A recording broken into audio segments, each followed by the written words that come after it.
c'est ça. C'est marrant une femelle.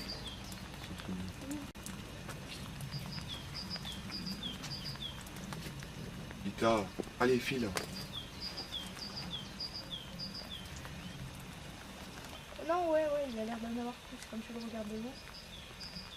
T'as partout des cailloux.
Comment tu vois ça en ce moment à la maison quand même.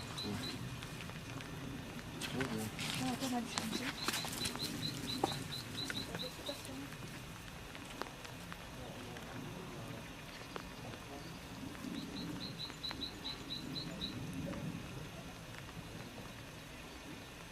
Et ça tourne.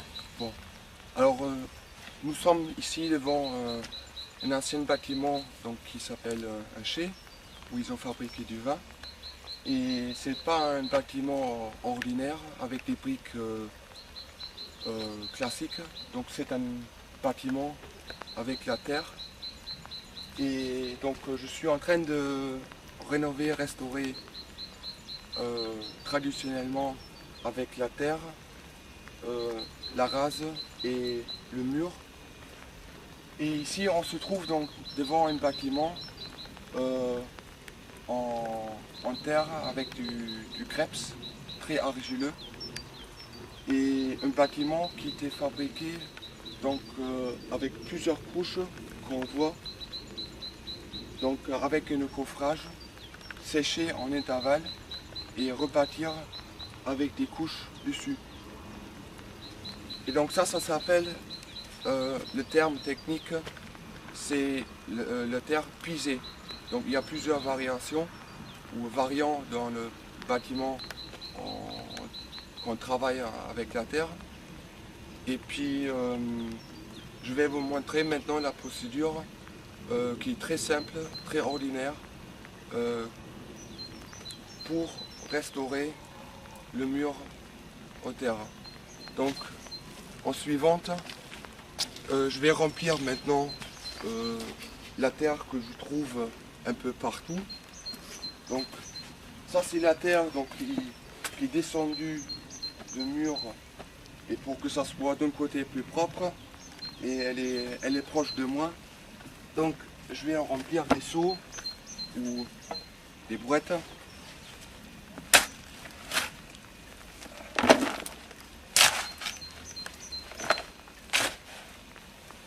Et on trouve dans la terre tout ce qu'il faut. L'argile, des morceaux, des racines. Ce sont des liens pour bâtir. Et comme c'est très argileux, il y a une forte tenue. Donc je vais remplir maintenant un bac exprès pour mélanger la terre. Et après ça dépend la consistance de argile dans la terre.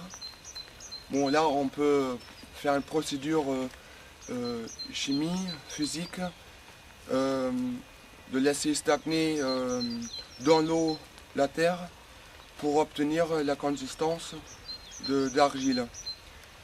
Mais comme elle était déjà bâtie, et donc il y a des cailloux, un bon lien, donc je vais prendre ce que je trouve. Sinon on fait un mélange avec le sable, les cailloux, pour que ça ne fissure pas. Donc ça se mélange juste avec l'eau.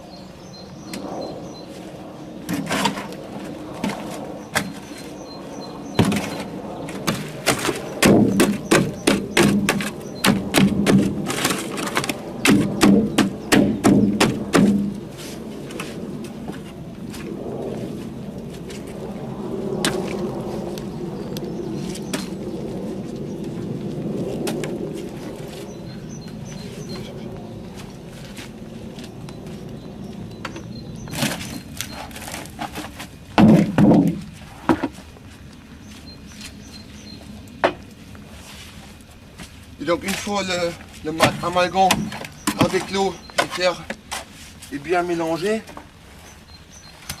en arrivant à une bonne consistance,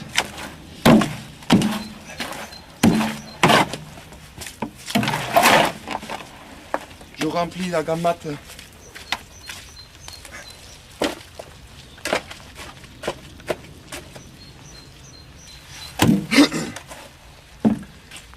et donc ça c'est la marchandise, la matière première. Et puis après, pour repartir,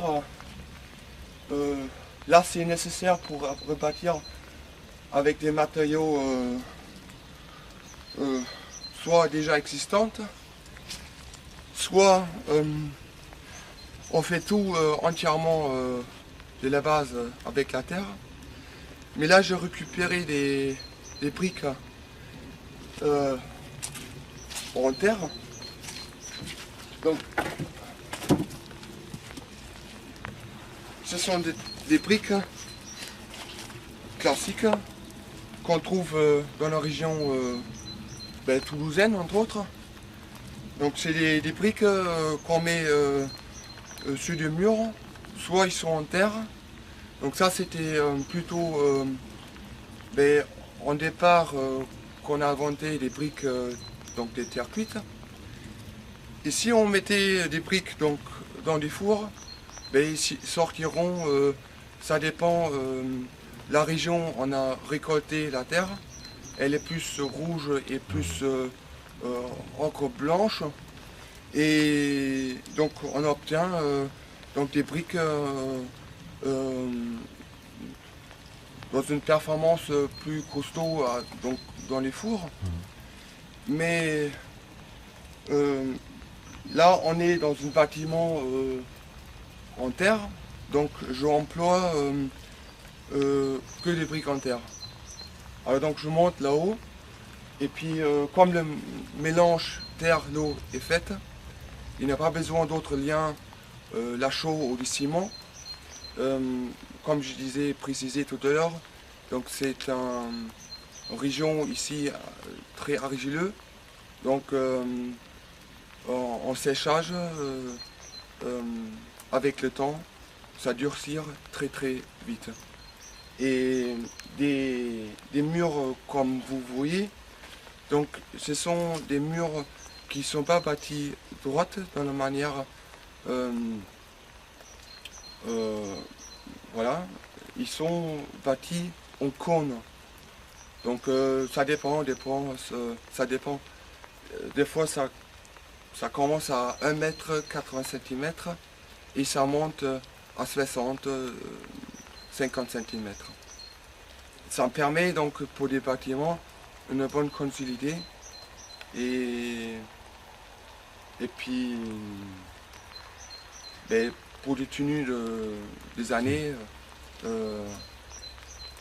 la charge sur la fondation, donc elle est sur 1 mètre, donc la résistance elle est très forte.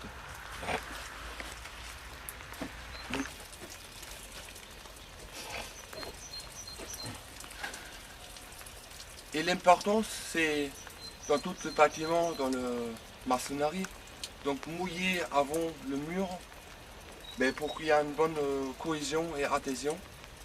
Et donc je Je vais prendre maintenant la terre. Je le pose dessus. Soit avec la toile, soit tout simplement avec des gants. Mais comme il n'y a pas de ciment aux à chaud, donc c'est un travail qui permet aussi de travailler sans gants. Et donc, en prenant des briques maintenant, je le remets dessus. Je l'écrase un petit peu.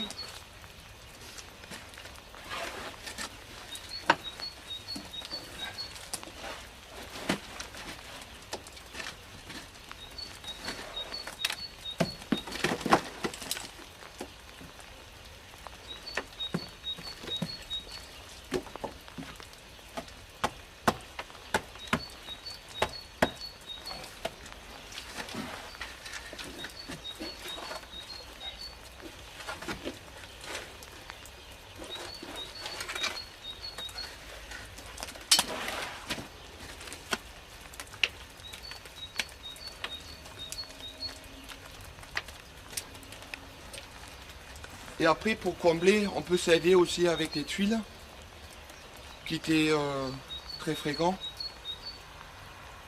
Et puis, le travail est fait. Après,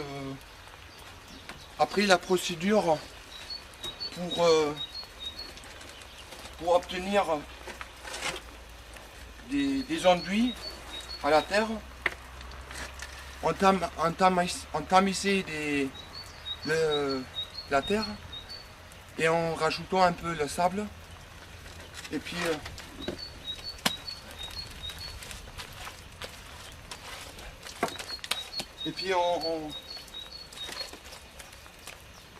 en préparant le mélange, on le jette contre le mur qui s'appelle gobelin. Et puis après, en séchant un petit peu, on repasse une couche autre dessus. Et après on lisse avec une toile